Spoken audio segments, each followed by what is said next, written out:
वंदे मातरम, वंदे मातरम। मुक्त हावड़ा पीपुल पटेल जीतेंगे। अरूप राय अमर के। मुक्त अरूप राय जिंदाबाद। जिंदाबाद जिंदाबाद। अरूप राय जिंदाबाद जिंदाबाद। अरूप राय जिंदाबाद। जिंदाबाद जिंदाबाद। मुक्त हावड़ा पीपुल पटेल जीतेंगे।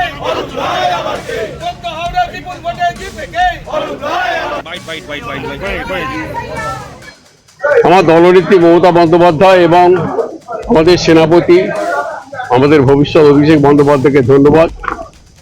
কারণ তারা আমাকে প্রার্থী করেছেন, প্রার্থী করে চতুর্থবারের জন্য প্রার্থী করে আবার সুযোগ দিয়েছেন কাজ করার অনুরোধে, যাতে মানুষের কাজ করা যায়।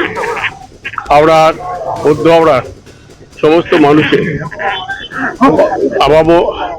আপামর জনগণ তাদের কাজ করা যায়, তাদের জন্য আমি যত আমার জীবন দিয়ে আমি কাজ করি। এবারে প্রচারে আপনার হাতিয়ার কি ইস্যু, কোন ইস্যুতে মানুষের কাছে যাবেন? প্রচারের ইস্যু হচ্ছে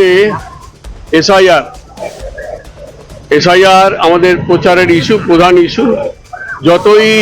যতই করো হামলা, জিতবে আবার বাংলা, এই স্লোগান নিয়ে আমরা প্রচারে এগোবো। এবারে দেখা গেল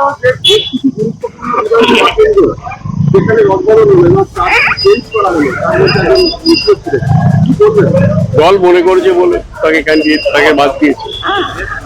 দল তাকে অন্য কাজে লাগাবে নিশ্চয়ই। দাদা, এখনো কি কাজ করা বাকি আছে আপনার বলে মনে হয়? কাজ শেষ হয় না, কাজের বাকি আছে অনেক কিছু। মানুষকে পরিষেবা দিতে হবে, যেগুলো বাকি আছে সেগুলো খতিয়ে দেখে আবার কাজ করবো। মনে হয় পড়বে না, তবে আগামী দিনে হাওড়া পৌরসভার ভোট খুব শীঘ্রই হবে। এসআইআরকে বাঙালিকে যেভাবে হয়রান করেছে, একটা বাঙালি তাকে বারবার ডাকা হয়েছে, বারবার বিভিন্ন কাগজপত্র নিয়ে যেতে বলা হয়েছে, নানা অছিলায়, কখনো লজিক্যাল ডিসক্রিপেন্সির নামে, কখনো অ্যাডজুডিকেশনের নামে তাদের ডাকা হয়েছে, তাদের হয়রান করা হয়েছে। এর জবাব মানুষ দেবে।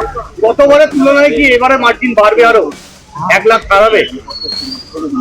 না, 1 লাখ ছাড়াবে এটা বলতে পারবো না, তবে মানুষের আশীর্বাদ, মানুষ দুয়ার ভরে ভোট দেবে, এটা আমার আশা।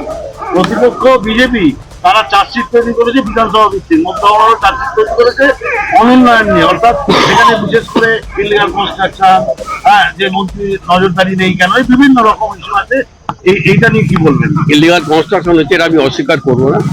এর জন্য কর্পোরেশন অনেকটা ক্ষেত্রে দায়ী, এবং কর্পোরেশন দায়ী থাকলেও কর্পোরেশনে কিছু করার নেই, ম্যান পাওয়ার কম। পরবর্তীকালে নিশ্চয়ই সরকার এগুলো দেখবে।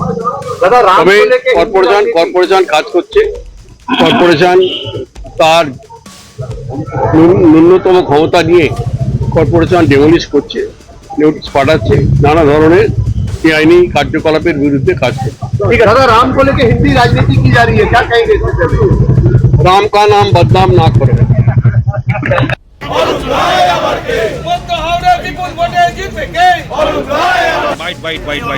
बाइट।